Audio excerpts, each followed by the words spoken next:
Hi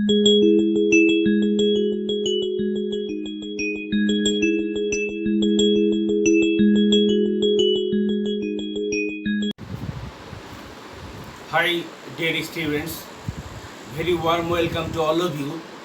Today I am going to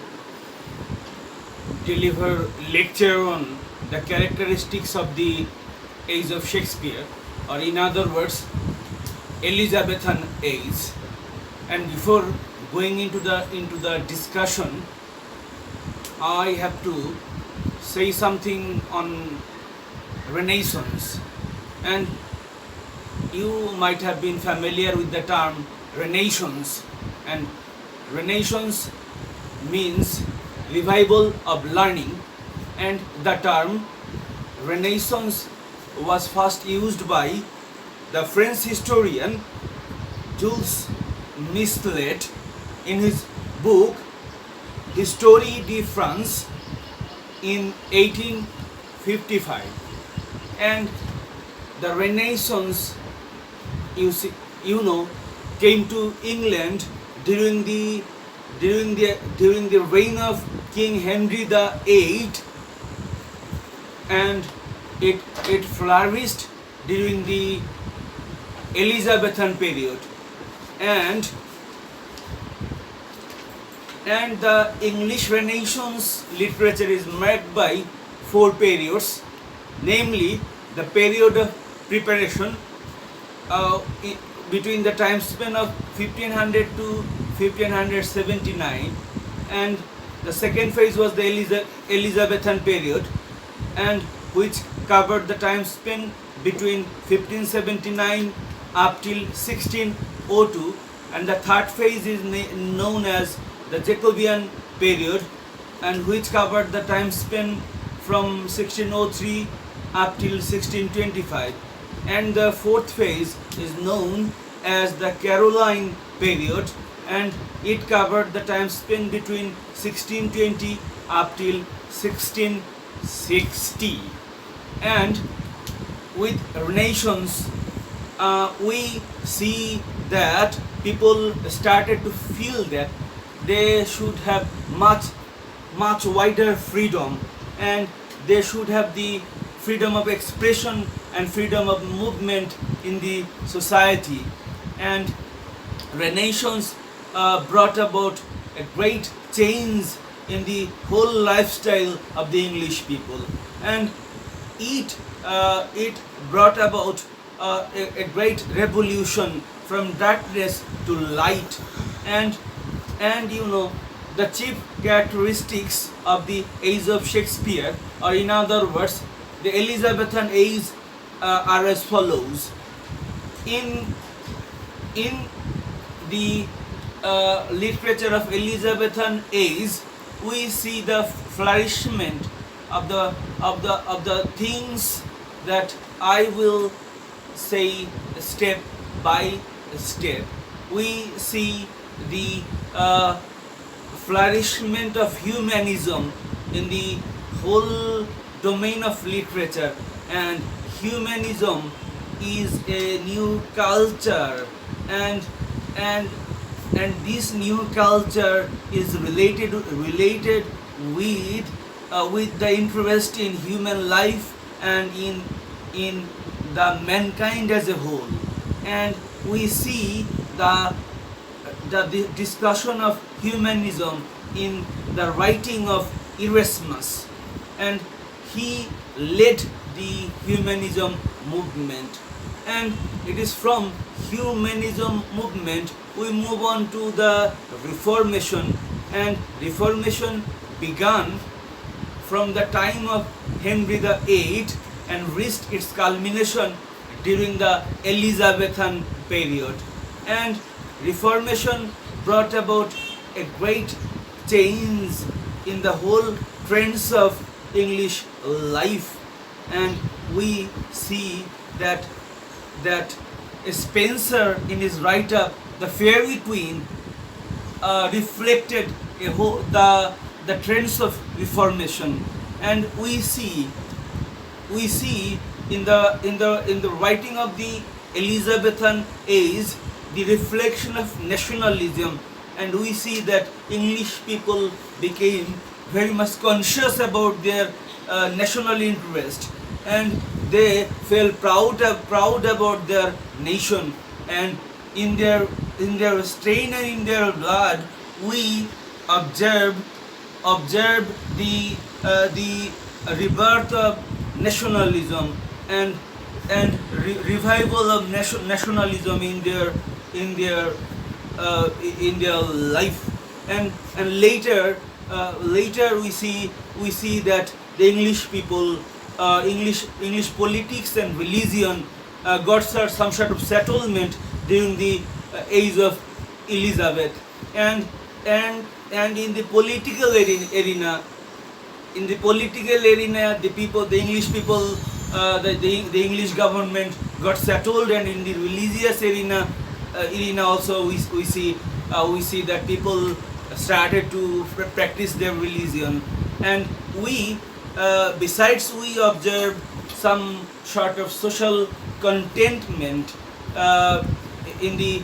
mentality of the people, and people started to getting job as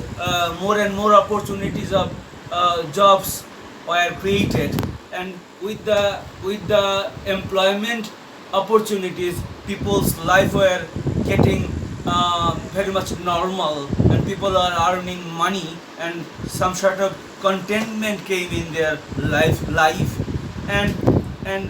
additionally we see that wealth were generating, and we see the material as advancement in the lifestyle of the English people, and they got material as advancement in their life, and they were earning money, and they could buy things, and they were relishing their life. And during the period of Elizabeth, we see that in the field of discovery, we see that Copernicus contributed much in the field of astronomy, and we see that he discovered some new theories which are against the theory of Ptolemy, and we also see that Columbus discovered America, and it brought about a new horizon in the whole atlas of the world, and we see that this was an age of adventure, and the imagination of the people was stirred, and people love to get imaginative, and new lands created new sort of imagination, and also opened the sight of the people, and they started to think much about the lands and the people. And we see that with the advancement of printing, many books were published, and education was no longer confined to the confinement of the church, and even middle class people started to get the opportunity to educate themselves. And with the flourishment of printing, people started to enrich their knowledge, and we see that many books were published in English. And in the arena of literature, we see the advanced output of literary things like pamphlet and treatise were published during the reign of Elizabeth, and they glorified the king's activities and many more. And we also can identify the new romanticism in the characteristics of the Elizabethan period, and we see that the romantic quest is to know the remote things, is to know the novel things, is to know the strange things, and we get this type of sentiments in the people of the Elizabethan period. And we see great translation works were done. Books from other languages were hugely translated during the reign of Elizabeth, and people got the opportunity to read the translated books and to also flourish their knowledge. And during the Elizabethan period, we see the spirit of independence, and and people started to feel a bit more independent from beforehand, and we see the creative faculty of the writers were also flourished, and Shakespeare though borrowed from the writings of other writers, but it is it is it is it is by his super touch. Even the dross became gold, and became very much precious. And during the Elizabethan period, we see the flourishment and development of drama, and many great dramas were produced during the Elizabethan period, and even the popularity of poetry was also summited during the Elizabethan period, and some interest were created in the field of prose and novel, and people started to show keenness to prose and to novel, and they started to read those things. As Elizabethan period is also known as the age of Shakespeare, and let us now turn our eyes to Shakespeare. And he wrote some 36 plays, and these 36 plays made him immortal in the arena of drama, and he is by any estimation one of the greatest dramatists the world has ever produced. And he wrote tragedies, he wrote comedies, he wrote historical plays, and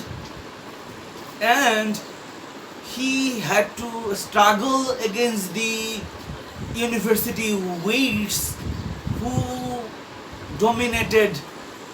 the age very much. The university wits are Nash, Marlowe, Green, Cade, Laws, Lilly, and Peel. And Shakespeare, though born in a village known as Stratford on Avon, and he had very little schooling at a Stratford grammar school, but his natural genius was extraordinary, and his daily experience also helped him to write great plays. And Shakespeare has a flexible talent, and within a short period he adapted himself to every genre and imitated every note on which a poet had ever played. And we see that Shakespeare's greatness flourished step by step, and from 1592 up till 1601, Shakespeare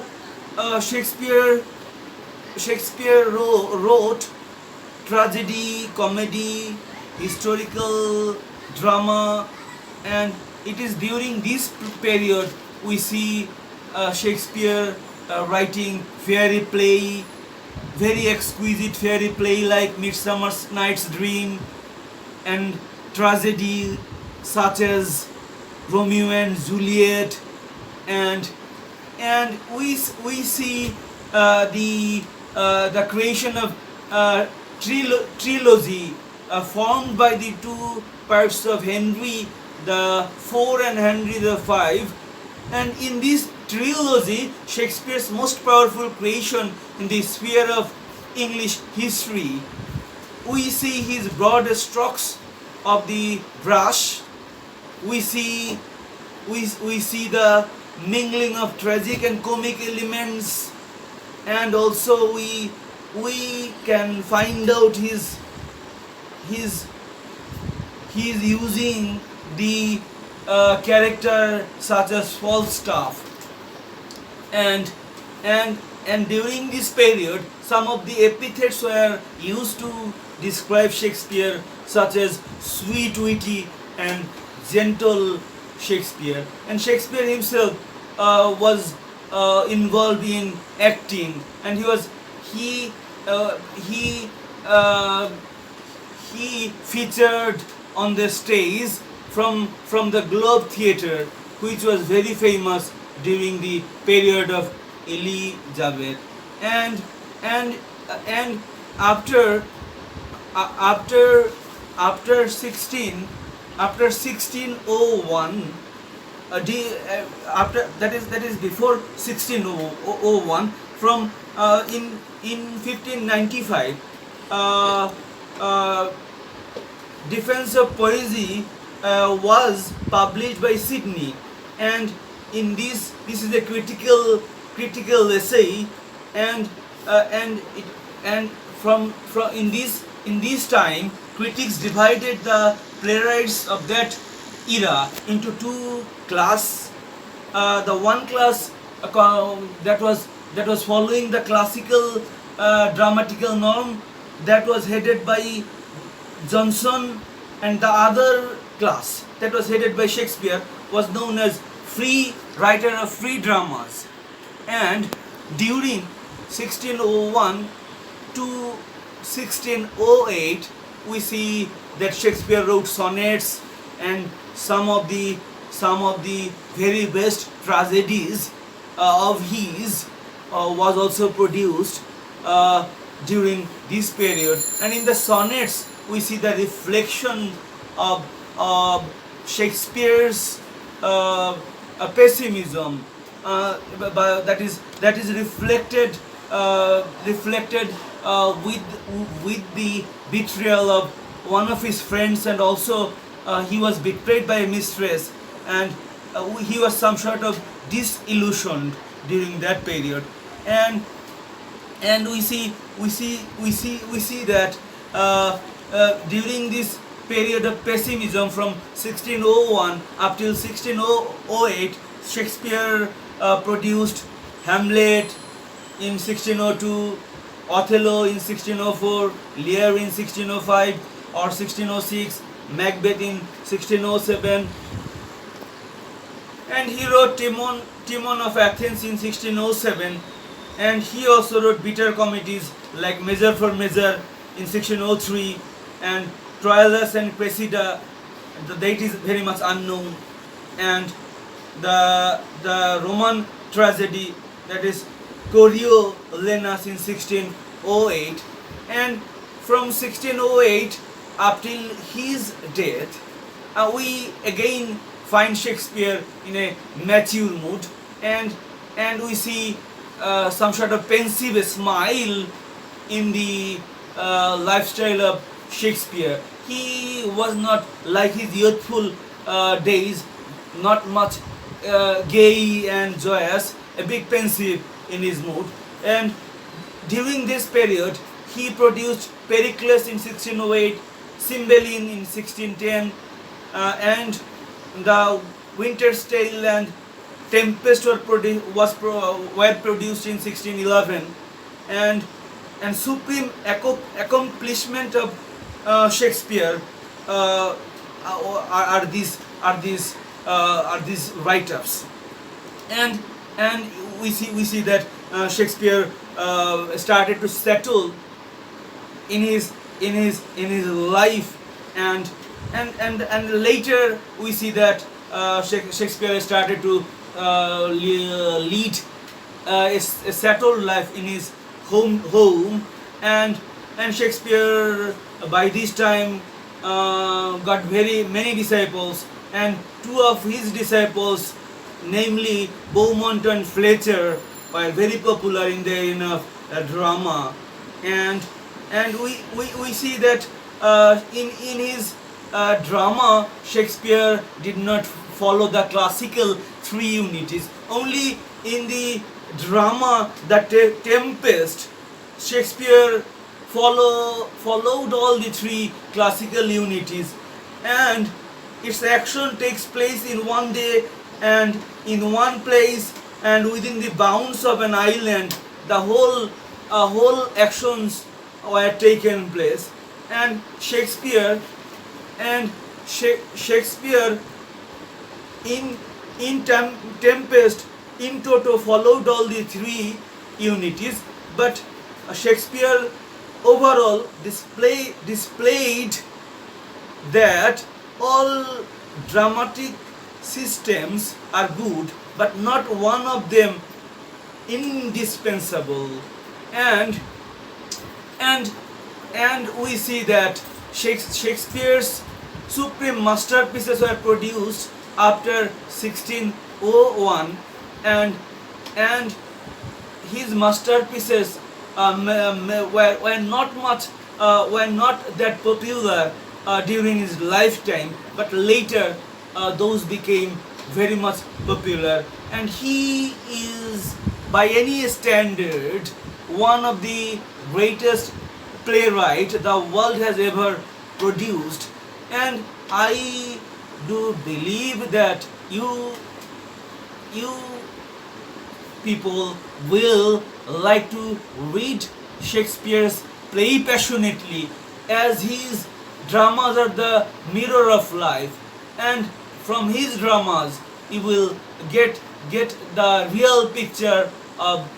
life, and you will get the picture of life itself in Shakespeare's play. And I will request you